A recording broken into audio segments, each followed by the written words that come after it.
Well, let's talk about a murder in Mansfield. Yeah. Let's talk about that day that all this started. Yeah. So when I was 11 years old on New Year's Eve, 1989, I awoke in the middle of the night to like the sound of two loud thuds and like a scream. So the scream is what woke me up, and then I heard these thuds, and they were about like 60 to 90 seconds apart.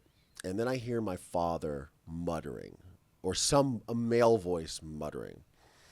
I'm terrified, laying in the bed. I'm looking at my Batman clock on the wall, and it says like 3:18 a.m. And I'm laying there, and I hear these footsteps like slowly walk down the hall. And as a child, I slept with my door open. And I'm laying like this, for those that are watching this, and I can see out of my peripheral vision, and I see these footsteps, these 2 feet in my doorway. And I'm just like, What's going on? don't look up.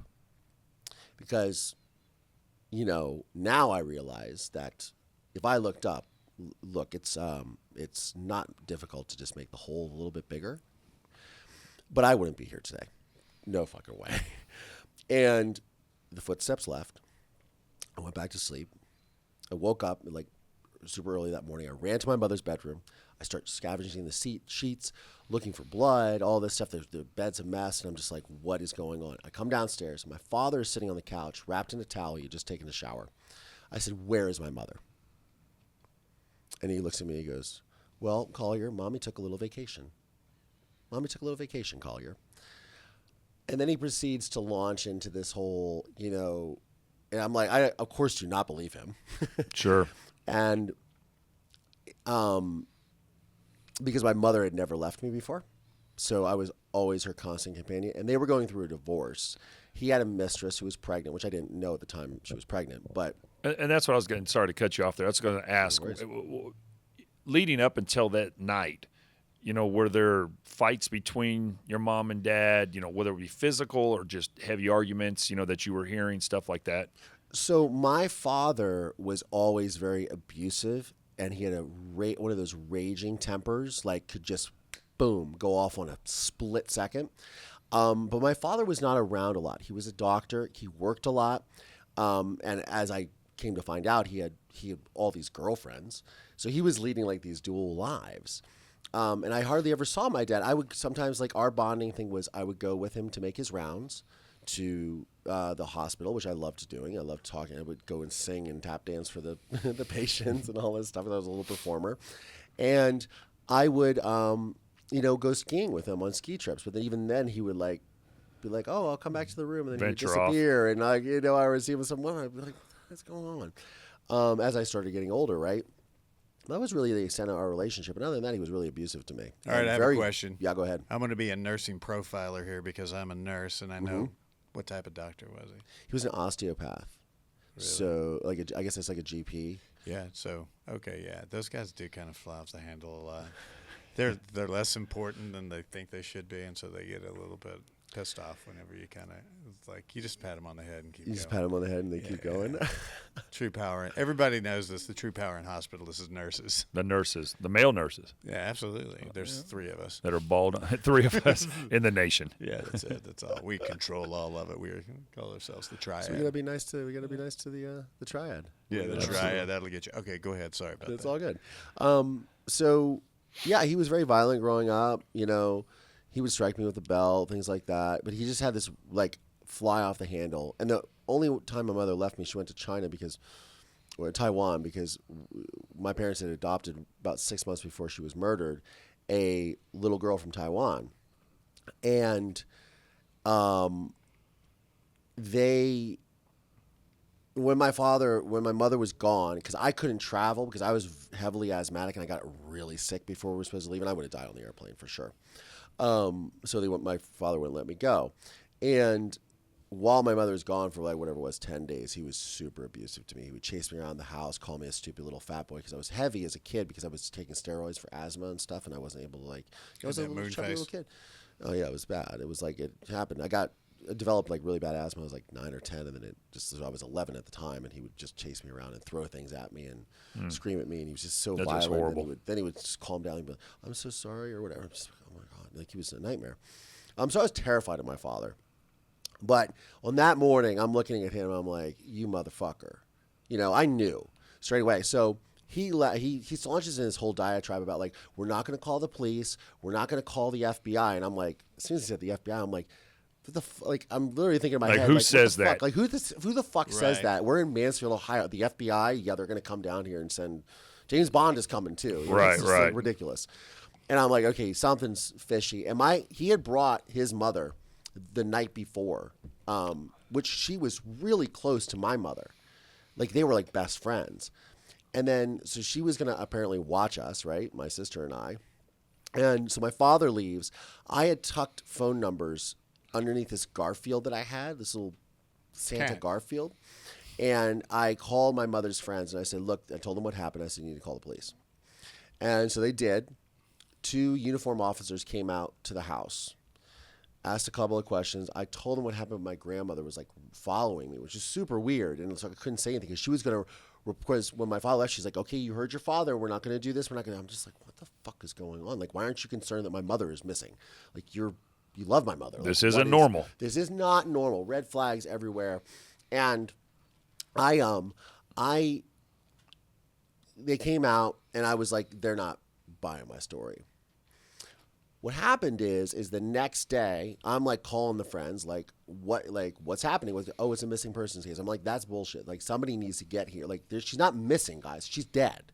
Like she's fucking dead. Right. And everybody's confused and but what happened was this one detective named David Messmore had seen the missing persons case. And like, look, it was like New Year's Day, 1990. So there's not a lot going on. It's a small town. It's not like it's LA where there's a bunch of shit happening. And he saw this and he goes, oh, doctor's wife's missing, huh? And he just decided to come out to the house.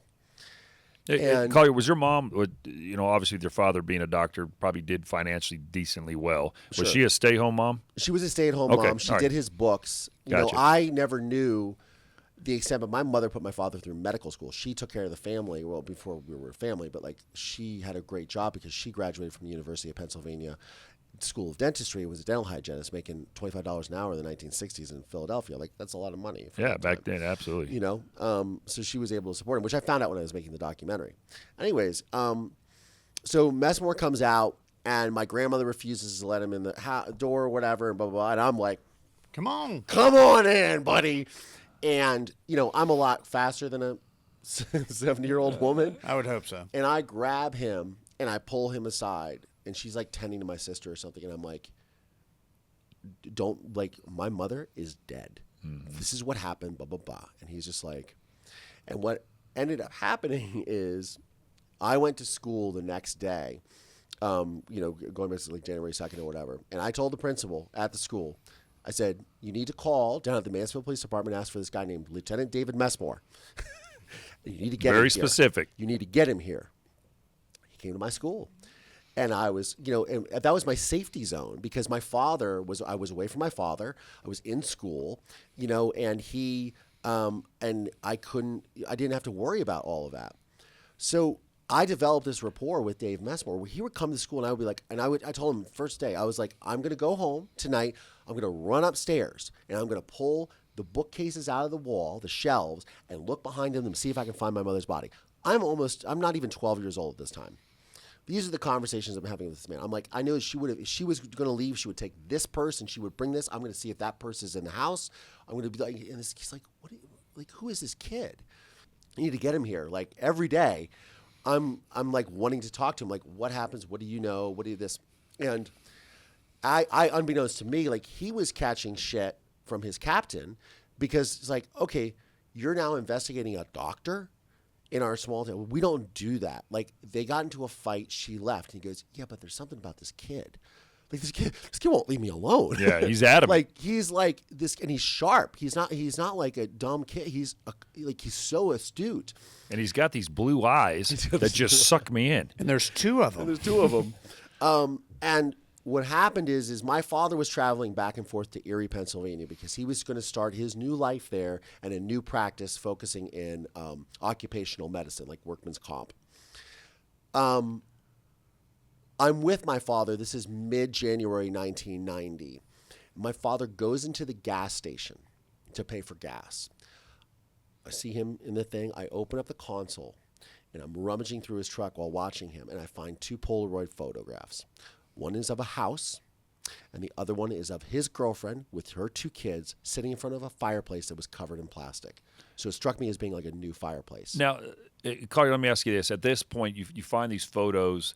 Did you know your dad was, had a girlfriend? Was this something that discussions, arguments in the house, you'd met her before? I had met his girl. So I had met his girlfriend the year previous at Memorial Day, and he told me he was a patient. And then on Father's Day of 1989, we met up with her, and she gave us these remote control cars. And, she happened to show up at the suntan place. And, look who's here. It's Sherry. I mean, I even say this in the trial. Remote control cars are cool, though. Right? And so she gives us these remote control cars. And then my father asked me to lie to my mother about it. And what happened was I saw him tongue kiss this woman. And I'm like, well, that's not a friendly kiss. And I was 11. It's I'm a like, very that's friendly not a kiss. That's not a friendly friend of the family kiss type thing. And she had a ring on that I recognized as my mother's. I said, my mommy has a ring like that. And she just kind of giggled or whatever. And it wasn't until that next day, we went out that night. I got really sick. The next morning, I was playing with a radio control car in the driveway, and I felt so guilty. I came in, I said, Mommy, I need you to sit down. I said, I think, Daddy asked me to lie to you. I think Daddy has a girlfriend.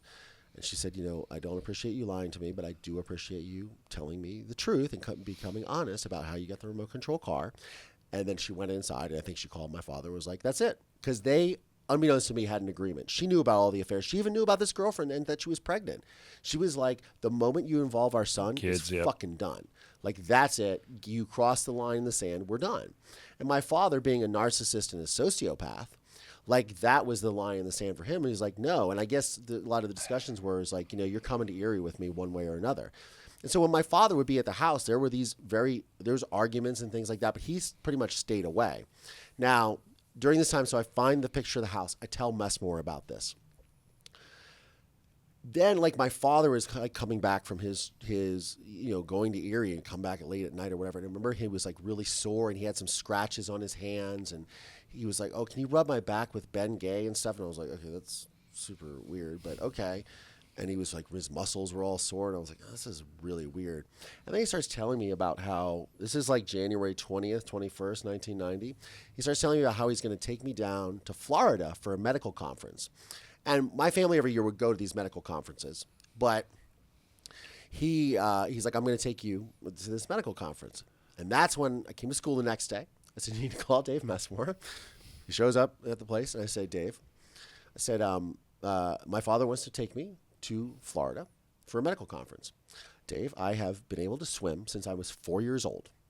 I'm going to drown in the Gulf of Mexico. You need to get me the fuck out of my house. I mean, I don't think I used the word fuck, but right. I need to get out of my house. And he realized that, literally, this is the only witness to a potential murder, and this guy's going to kill his son. And my dad 100% was going to do that. Randomly, and now all these clues, and I'm feeling this, and you're talking. So on the morning of January 24th, 1990, I woke up at 6 a.m. to these 2 strangers in my room, and they're literally like, you have 20 minutes to pack a bag and your things. We're leaving. Was your dad there at the house when they showed up? My father was gone already. He was up in Erie. My grandmother was hysterical. My sister, the yank. And basically, as they're removing us from the house, the entire house is full of cops, guys, and crime lab guys in white coats, all these devices looking for. I mean, it was full on. How far is Erie, Pennsylvania from Mansfield, Ohio? About 4.5, 5 hours. Okay, it's a ways. All right. So that night I go to a foster home, and that night I have the worst asthma attack of my life. I'm thinking I'm going to die. They take me to the hospital in the morning, and I go and I see a doctor friend who was friends with my mother and father and all this, and he gave me a breathing treatment and things like that. And then, it was weird because as they took me in the hospital, they ushered me past the honor boxes, if you remember those, for those of you who actually read newspapers back in the day. And they turned me as we were walking past it, turned me. And I noted that, and I was like, fucking motherfucker. And then they sat down and they said, I got the breathing treatment, calm down, okay, he's all right. And they go, so Collier, we have something to tell you. Lieutenant Messmore found your mother. And then there was this was like this really long fucking pause, which was of course not a long pause, but this long drawn out pause. And I remember I was looking at like an electrical outlet because I knew it was coming. And she says, but I had this like fucking like small little spark of hope in my eyes. Or myself, I was like, maybe this is going to turn out okay. Maybe. And then she says, and she was dead. And the first thing that I said was that bastard. First thing that came out of my mouth.